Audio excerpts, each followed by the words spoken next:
Queridos hermanos, la gracia y el favor del Señor en cada uno de ustedes en sus vidas.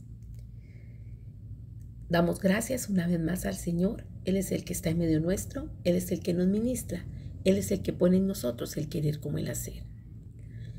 Venimos ya superando más de un mes en el tema de esta serie que lleva por título Cómo confrontar sin ofender, ejemplos en la Biblia.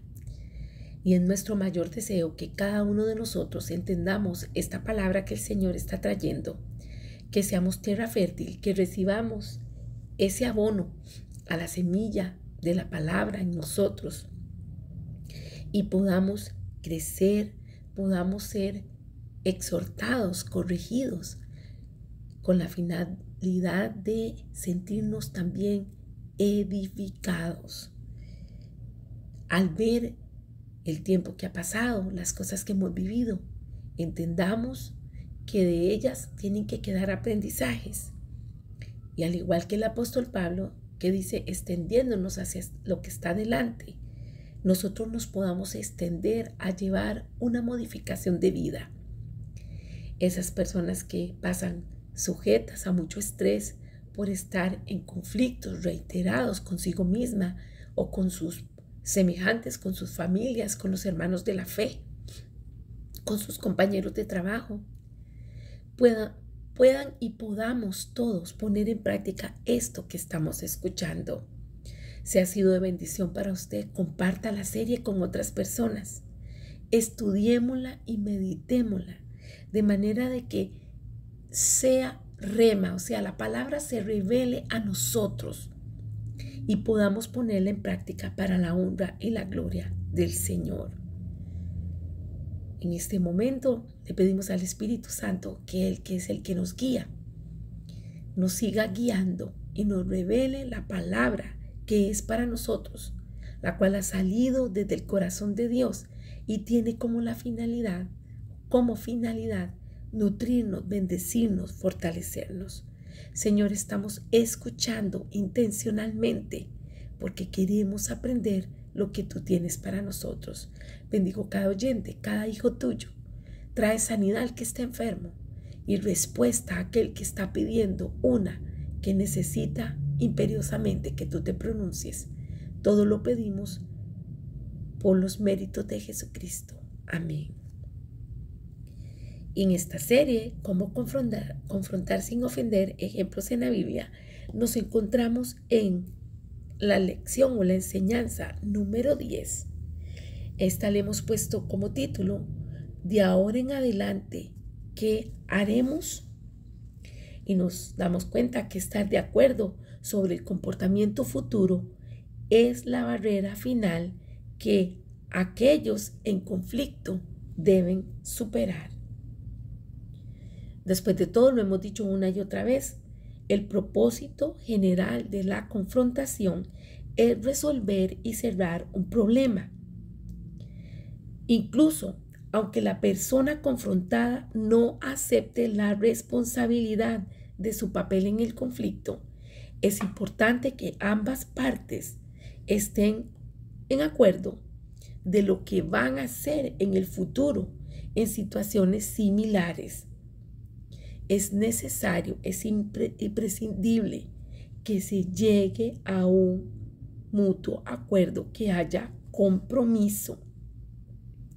Muy posiblemente alguien tiene que dejar de hacer algo. Alguien tiene que empezar a hacer algo y cualquiera que sea la decisión deberá ser para beneficio mutuo de ambas partes. En enseñanzas atrás habíamos hablado de las hijas de Zelofejad y estuvimos hablando sobre el pedido que ellas hicieron con respecto a la herencia. Pero también acuérdense que ellas tuvieron que comprometerse en aquello que se les pidió, y era que se casaran únicamente con hombres de su tribu para que se resolvieran las preocupaciones que estaban manifestando los tíos de ellas. Así que siempre que sea posible, se debe alcanzar una solución beneficiosa para ambas partes. O sea, el acuerdo debe de incluir a las personas implicadas en el conflicto o al grupo o a los que estén afectados o metidos en lo que está ocurriendo. ¿Por qué? Porque la actuación de cada persona influye en los objetivos que se tengan y cada uno debe de hacer lo necesario para que los asuntos se puedan resolver de manera satisfactoria y de manera que si en un futuro se presenta otra vez alguna situación, se pueda resolver. Y no podemos dejar de lado que dentro de esta negociación de ahora qué haremos en adelante, surge el tema de las emociones. A menudo, ante las confrontaciones, las personas se ponen emotivas. Algunas guardan silencio, otras lloran, otras se enojan en demasía. El punto es que de una u otra manera muestran qué tan emotivas están. Y muchas veces las emociones van a impedir que se dé una discusión racional y que se pueda resolver el problema. Y también, si solo somos de pensamiento racional y objetivo, sin preocuparnos por las emociones y los sentimientos de las otras personas, el asunto tampoco se va a poder resolver de manera satisfactoria para ambas partes. ¿Y de qué estamos hablando aquí? Que debemos de reconocer que está el componente de las emociones, que debemos de superarlas y no limitarlas o ignorarlas, porque eso va a empeorar las cosas. Cuando usted y yo reconocemos las emociones que tenemos, pero también las que tienen los demás, eso nos permite que valoremos los sentimientos de otros y los mismos propios. Así que validar los sentimientos de los demás puede ayudar en mucho para la resolución del conflicto. Un ejemplo de expresiones que se nos sugieren, por ejemplo, decirle: Anita, pareces un poco molesta. Veo que nuestra decisión realmente te está afectando. Otra expresión podría ser: Randall, tu silencio me preocupa. Si te niegas a contarme qué pasa, no sabré cómo actuar ante tu preocupación.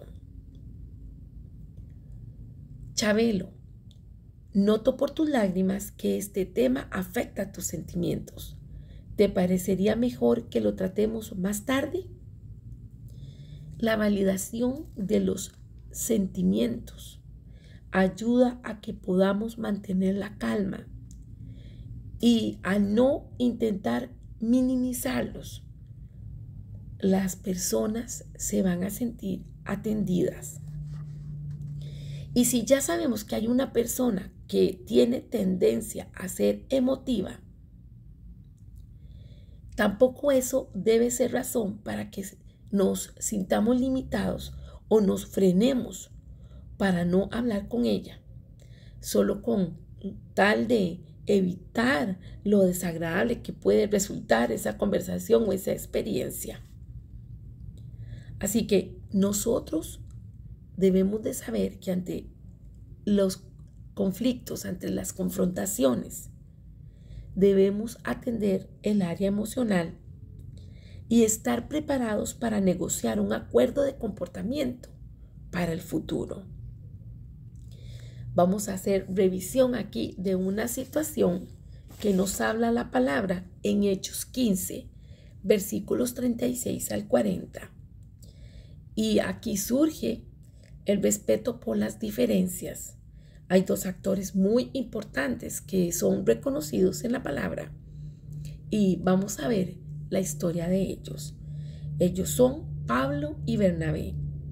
Ambos formaban un gran equipo, ambos apóstoles que sentían pasión por Dios Y ellos, con su forma de ser, con su predicación santa, lograron que muchas almas de muchas ciudades recibieran el don de la salvación.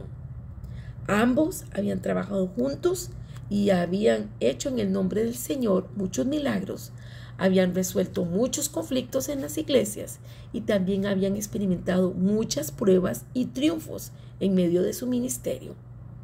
Pero entonces estamos aquí viendo qué sucedió. Nos cuenta la palabra que en el primer viaje misionero, un pariente de Bernabé, un joven llamado Juan Marcos, se había unido a ellos. Sin embargo, a Juan Marcos le había entrado así como un mal de casa que dicen uno, nostalgia. Se había sentido como muy inseguro, muy con deseo de regresar a su hogar. Y así lo hizo. Se fue para Jerusalén. Y entonces deja a Pablo y a Bernabé. Pero ahora lo que está ocurriendo es que hay un segundo viaje.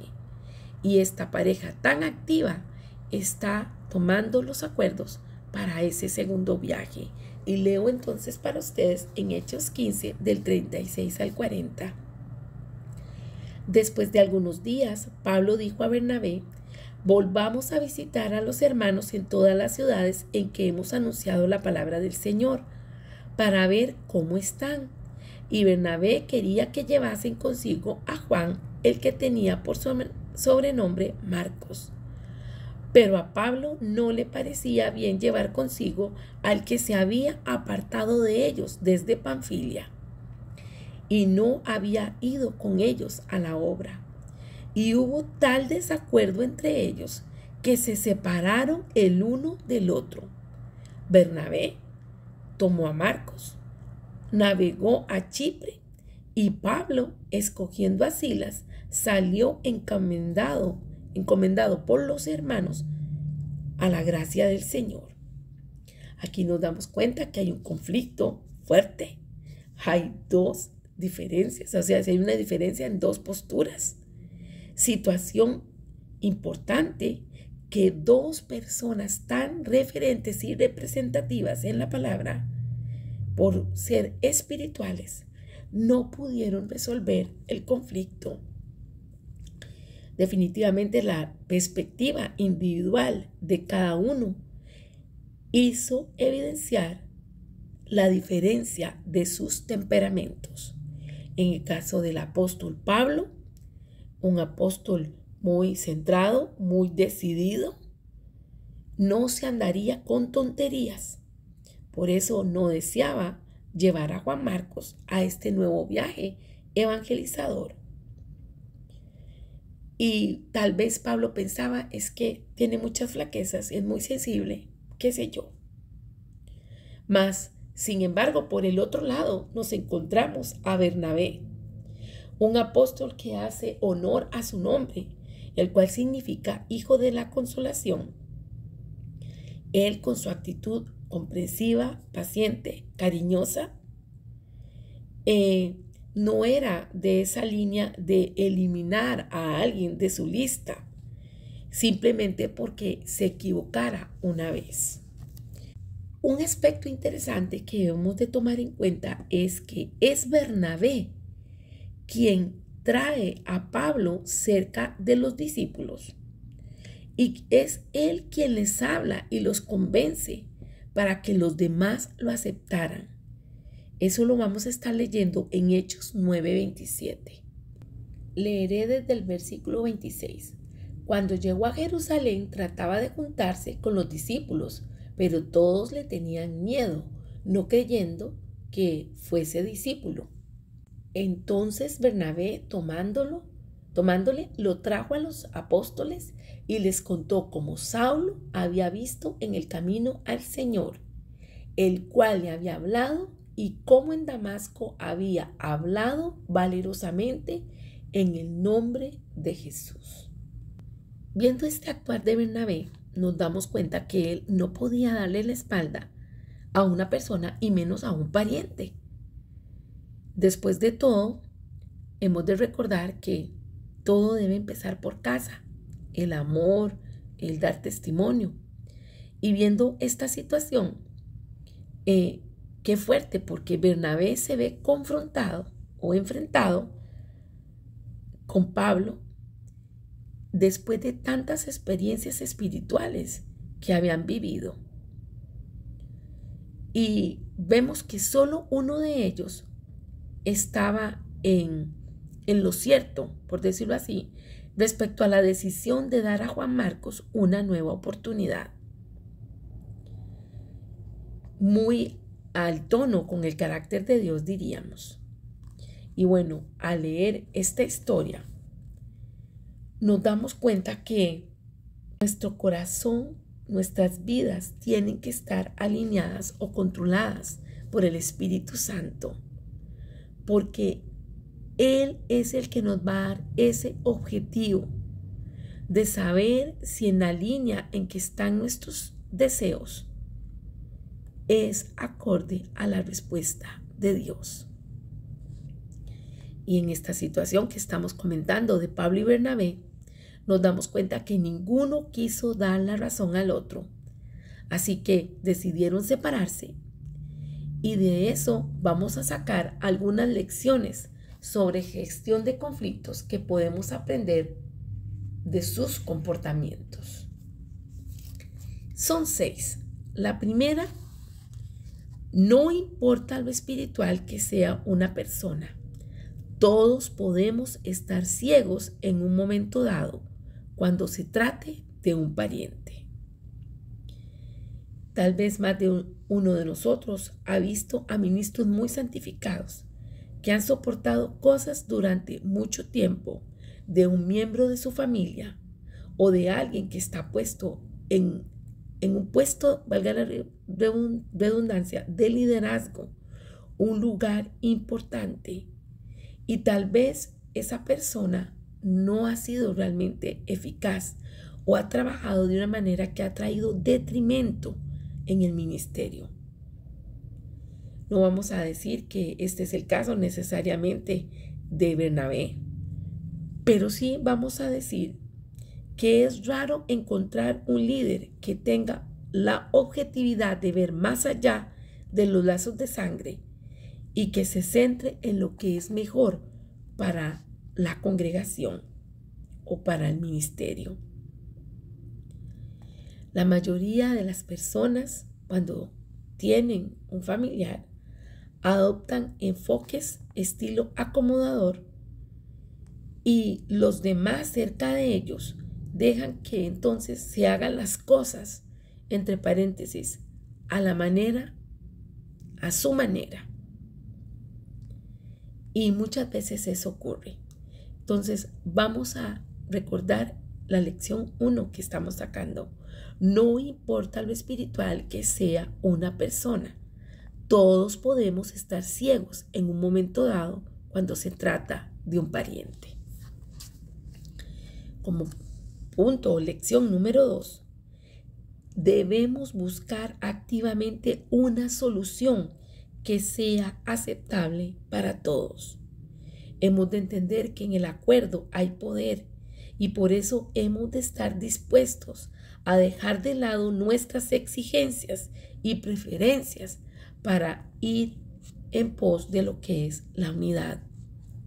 Con este ejemplo que hemos leído del apóstol Pablo y de Bernabé, nos damos cuenta que ni uno ni otro propuso una solución alternativa. Cada uno decidió el enfoque o tuvo una postura de haré las cosas a mi manera.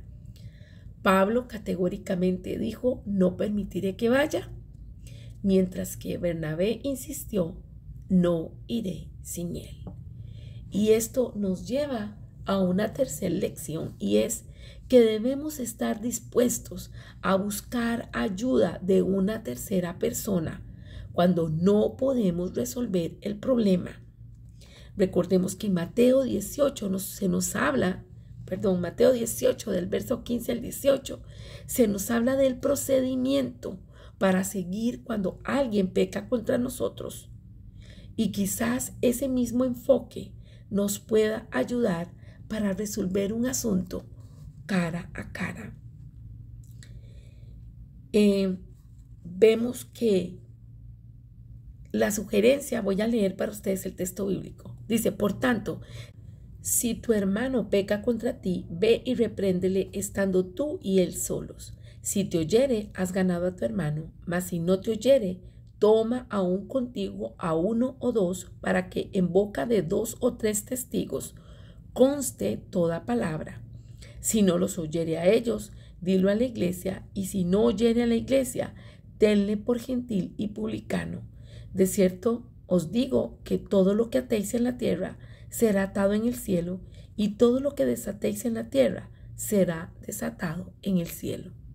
En función de esta recomendación, quiere decir que el paso que se suponía que debían de seguir Pablo y Bernabé era buscar la ayuda de otros miembros de la iglesia, pero parece que no se hizo eso, o sea, no se hizo nada.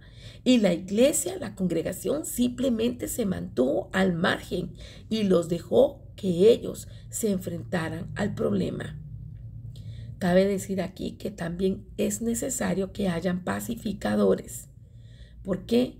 Porque cuando hay enfrentamientos es importante que alguien ayude a gestionar las cosas para que hayan acuerdos.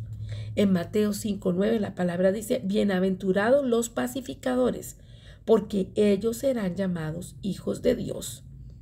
Y los pacificadores son personas que buscan activamente la paz.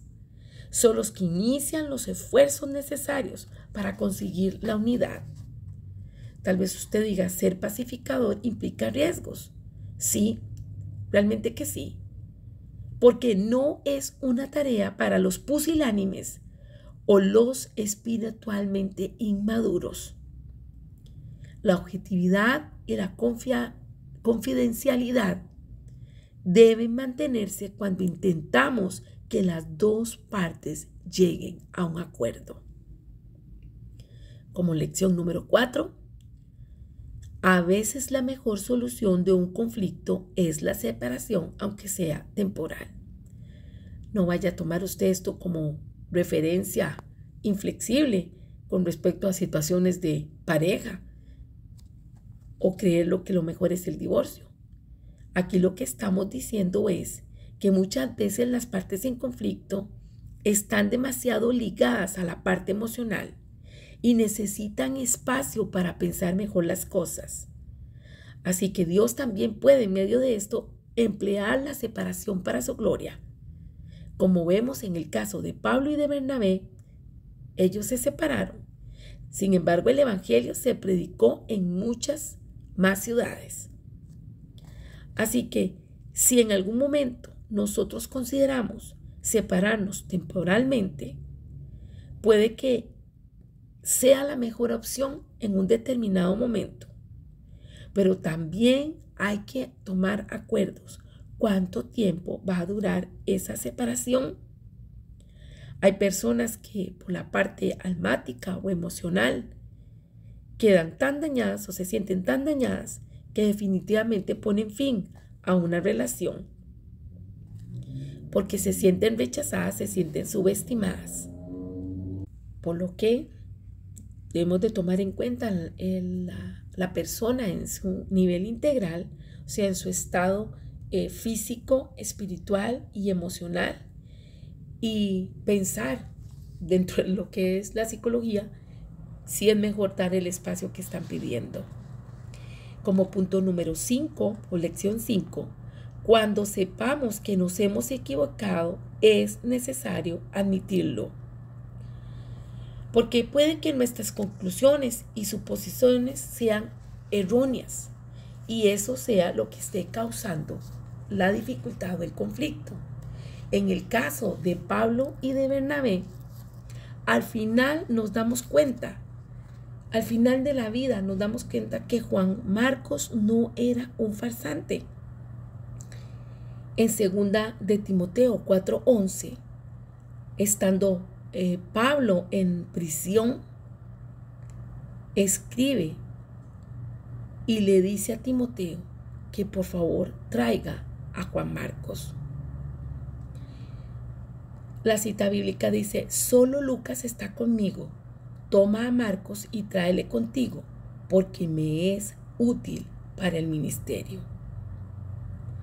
Realmente en ese momento nos estamos dando cuenta que quizás Él está diciendo, bueno, me equivoqué con mi percepción. ¿Quién no se ha equivocado, amados? Pero qué bueno cuando nosotros podemos admitirlo. Hay valor en admitir que nos hemos equivocado. Y hemos de tener entonces cuidado para saber cuándo hablar y también qué hacemos con la información que se nos da. Recordemos que en 1 de Corintios 6:12, la palabra nos dice, todas las cosas me son lícitas, mas no todas convienen. Todas las cosas me son lícitas, mas yo no me dejaré dominar de ninguna. Como lección 6 y final, debemos mantenernos centrados aunque los demás no estén de nuestro lado. En Hechos 15:40 nos expresa que los creyentes de Antioquía dieron a Pablo y a Silas su bendición cuando salieron a su viaje misionero. Dice, y Pablo, escogiendo a Silas, salió encomendado por los hermanos a la gracia del Señor. Entonces nos damos cuenta que aquí se está pronunciando que tanto Pablo y Silas salieron a su viaje misionero en bendición. No se menciona que ofrecieran ningún apoyo a Bernabé y a Marcos, aunque puede que tal vez sí lo hicieron. Pero el punto es que aunque haya o no haya habido apoyo, Bernabé no desistió de sus propósitos. Y muchas veces nos encontramos con personas que critican e incluso condenan o desarraigan o quitan de responsabilidad a otros ministros o a otros siervos del Señor por temas de jerarquía o conflictos de poder. Y aquí hay que resaltar a favor de Pablo y de Bernabé que en ninguna parte de la palabra encontramos que alguno de los dos hiciera un comentario negativo sobre el otro después de la ruptura que hubo entre ellos. Ambos se centraron en sus perspectivas misioneras y trabajaron y trajeron la gloria de Dios. Después de esto que hemos rescatado, de estas 6 lecciones de este tema, este conflicto entre Pablo y Bernabé, nos damos cuenta que el único comportamiento que tenemos el poder de cambiar es el nuestro propio. Cuando nosotros pensemos que en un conflicto que estemos viviendo podemos comprometernos o estar dispuestos a pensar en nuestros valores y en el respeto que tenemos por nosotros mismos, de manera que no dañemos esos valores absolutos que tenemos y ese respeto, podemos conseguir la armonía. Es necesario que en un conflicto, en una confrontación, ambas partes lleguen a un acuerdo y que haya como decisión final saber cómo se va a seguir en adelante. Quedarnos callados solo para mantener la paz no va a ayudar en nada. Le pedimos al Señor entonces sabiduría para el pensamiento, para la toma de decisiones y para el actuar. En el nombre de Jesús, porque lo necesitamos. Los invito para que me acompañen en la siguiente, donde hablaremos sobre liberar al ofensor. Dios les bendiga.